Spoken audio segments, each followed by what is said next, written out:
Today we are sitting with Mr. Jagmohan Nanda. He's a leading lawyer of the whole of Canada.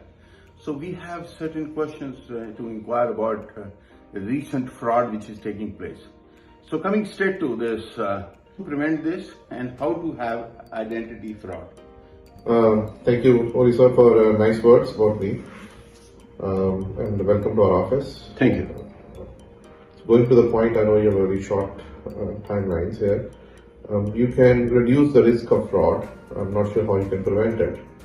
It's like any other ID fraud. So we have seen what has happened in past in few cases. This has been happening for many years. So recently it has been highlighted.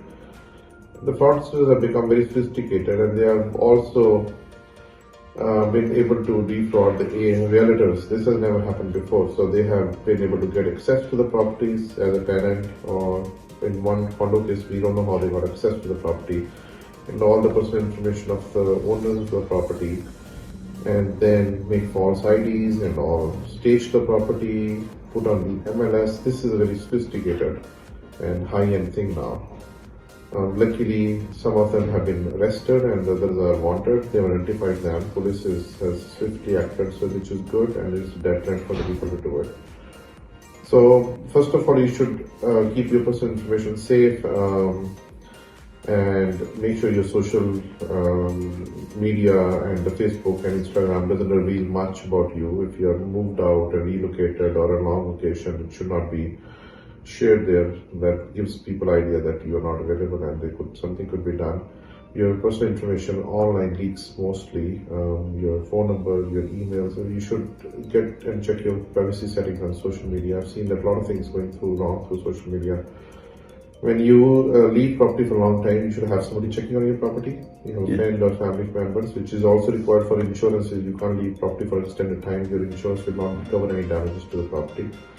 So it's a good idea to tell your neighbors, tell anybody else, and put a dedicated person to make a weekly run to the property and make sure everything is fine.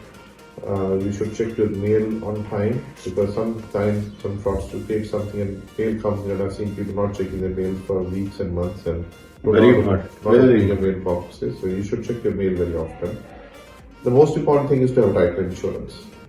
Yes. So title insurance protects you for any frauds happening on your property. Most people who have closed in last 20 years have title insurances. I never closed a transaction without a title insurance in my career. So title insurance is generally there for people who have closed in last 20 years.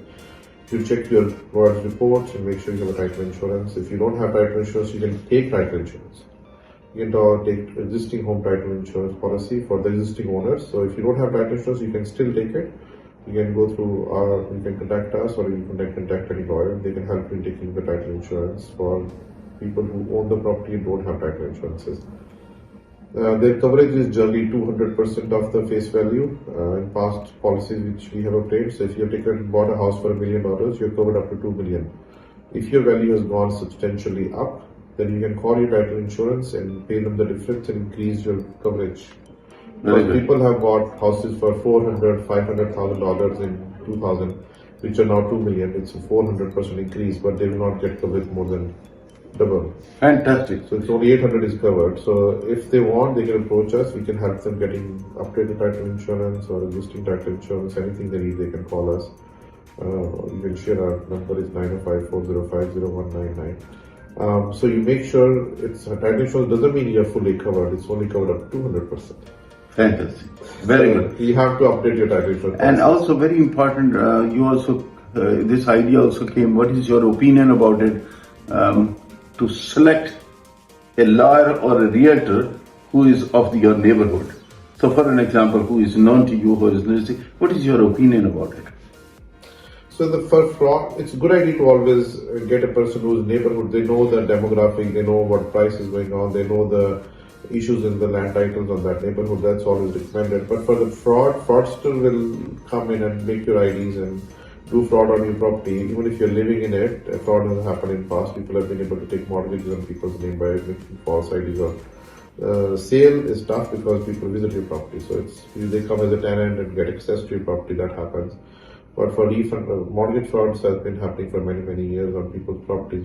People fake IDs on that. So title insurance is the key. So you must have title insurance, and you must have enough coverage on the title insurance. Thank you. Because Thank title you. insurance only covers up to 200%. Very valuable information, Mr. Nanda. I appreciate for this, and it's a lesson especially for our clients, and it's very valuable since you are the leading and you come across daily cases. And I would also give you check your title insurance policies. Most title insurance policies don't cover fraud on the commercial policies.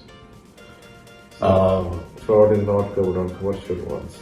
So most of them don't cover it. You must check it. So if you have a commercial property and a fraud happens, you could be out of luck. You have to check your policy carefully. So some companies don't cover it. Thank you very much for giving valuable information.